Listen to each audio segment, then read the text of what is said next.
todos, muita paz nesse dia de hoje. Sugestão oportuna. Condições necessárias para se viver evangelicamente. Pensar mais e falar menos. Agir mais e criticar menos. Produzir mais e vangloriar-se menos.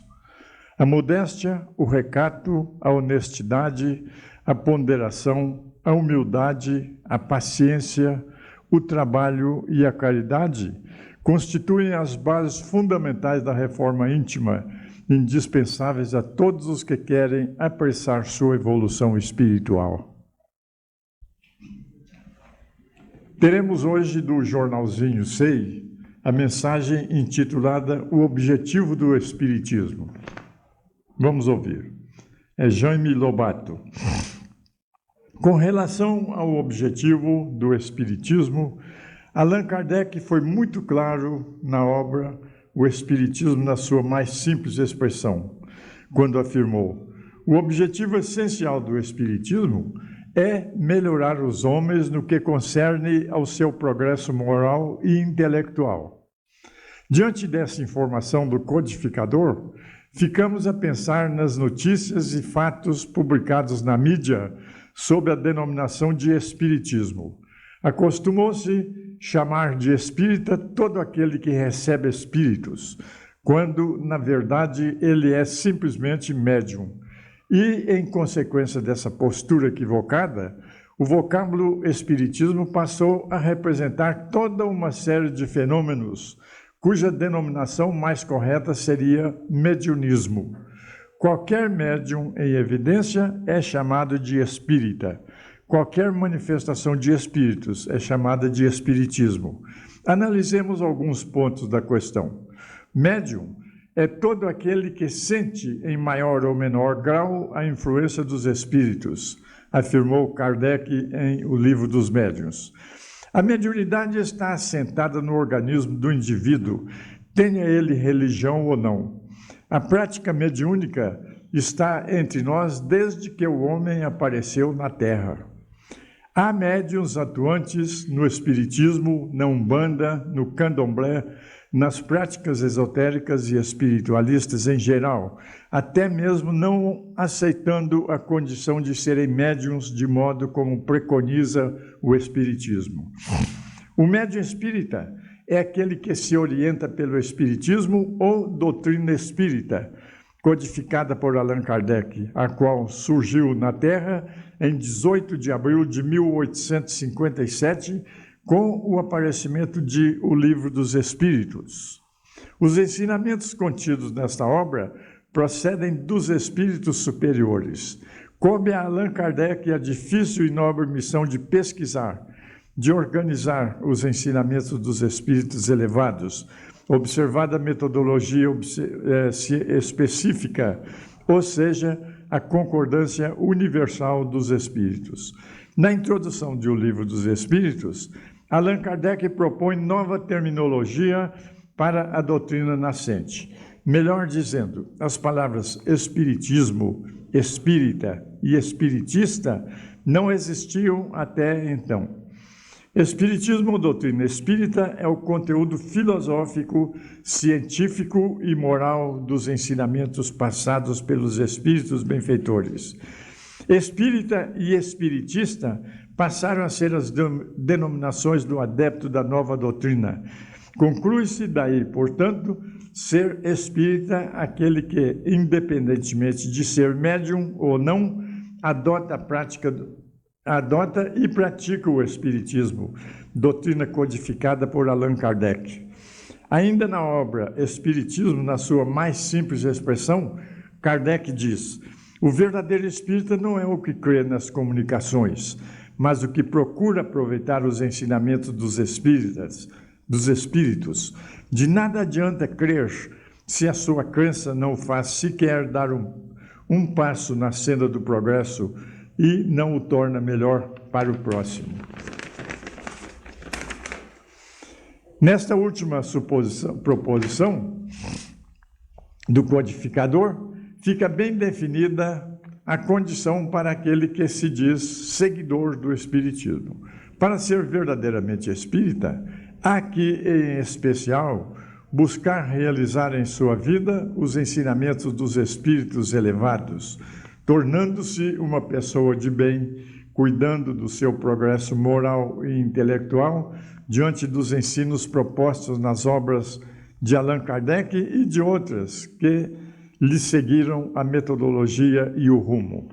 Algumas pessoas mal informadas fazem críticas ao Espiritismo, pois seus conhecimentos do assunto se baseiam quase que exclusivamente no que ouviram dizer ou no que lhes foi apresentado pela mídia, que raramente mostra o Espiritismo no seu real papel de doutrina de proposição filosófica, científica e moral. Ante tal situação, cabe aos espíritas usar os meios disponíveis ou criar novas possibilidades de divulgação do que realmente é espiritismo.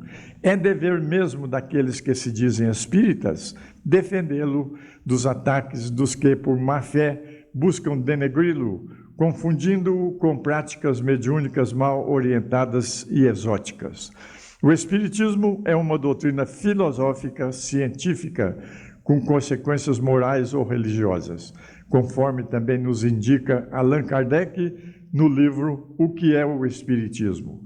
E é essa configuração que devemos torná-lo conhecido e reconhecido.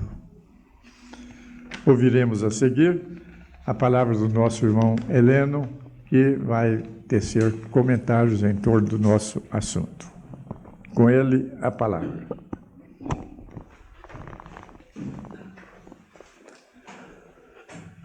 O nosso bom dia a todos e vamos juntos aproveitar o benefício desses ensinamentos que acabamos de receber, fazendo uma meditação mais profunda a respeito da função do Espiritismo na vida de cada um de nós. Recordando a passagem de Jesus entre nós, lembramos quando ele informou que enviaria à humanidade o Consolador prometido e que esse Consolador prometido permaneceria conosco até o fim das épocas. E no 18 de abril de 1857, Allan Kardec entregou para a humanidade o Livro dos Espíritos e com ele nascia também o Espiritismo ou a doutrina espírita, que foi codificada por Allan Kardec. E nesse Espiritismo, nós entendemos que é justamente o Consolador prometido por Jesus. Porque, conforme nós ouvimos aqui nesta manhã, na leitura feita no jornalzinho SEI, o Espiritismo tem a finalidade principal de provocar em cada um de nós, conscientemente, a nossa reforma íntima, fazendo com que nós procuremos eliminar aquele homem velho, cheio de imperfeições, cheio de defeitos, fazendo nascer em nós um homem novo, procurando se iluminar para poder continuar caminhando no exercício dessa sua elevação moral e espiritual. E nós podemos observar que todos os ensinamentos que o Espiritismo nos trouxe está de acordo com aquilo que Jesus nos ensinou. Em nada o Espiritismo contraria a lei divina. Ele simplesmente a explica e facilita para que nós possamos entendê-la e colocar em prática através do nosso pensamento, da nossa palavra, da nossa atitude. Então vamos reconhecer que temos na nossa mão uma filosofia ou uma doutrina de muita luz, de muita segurança para poder nos auxiliar nessa caminhada evolutiva. Vamos, portanto, estudá-la, entendê-la e praticá-la sempre, lembrando que estaremos fazendo o melhor para nós, trabalhando em função do nosso próximo.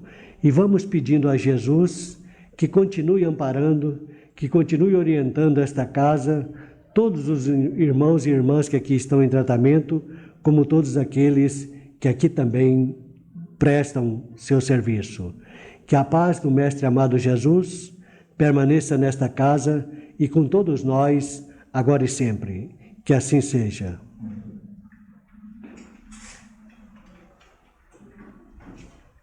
Ouviremos a seguir a palavra do nosso irmão Divino, que vai comentar e fazer a prece da manhã de hoje. Resta-nos agradecer, como foi proposto pelo nosso irmão Heleno, pedindo as influências em favor desta instituição, de todos aqueles que aqui estão internos, como também daqueles que aqui trabalham dentro da sua área profissional. Senhor Jesus, a luz do seu Evangelho continua a resplandecer na face da terra. A assimilação de cada um, para poder tornar em prática esses valorosos ensinos, é a meta essencial dos teus sagrados ensinamentos. Portanto, Senhor, que sua paz continue sempre a nos abençoar, a nos amparar, a nos dar a tranquilidade para que possamos transformá-la na paz verdadeira que deixaste a todos nós. Portanto, Mestre amado, mais uma vez que a sua influência benéfica nos ampare e proteja, derramando luz, esperança e o seguimento dos teus sagrados ensinos em favor de todos que buscarem, por intermédio do conhecimento e por intermédio do trabalho, na prática do bem. Que assim seja.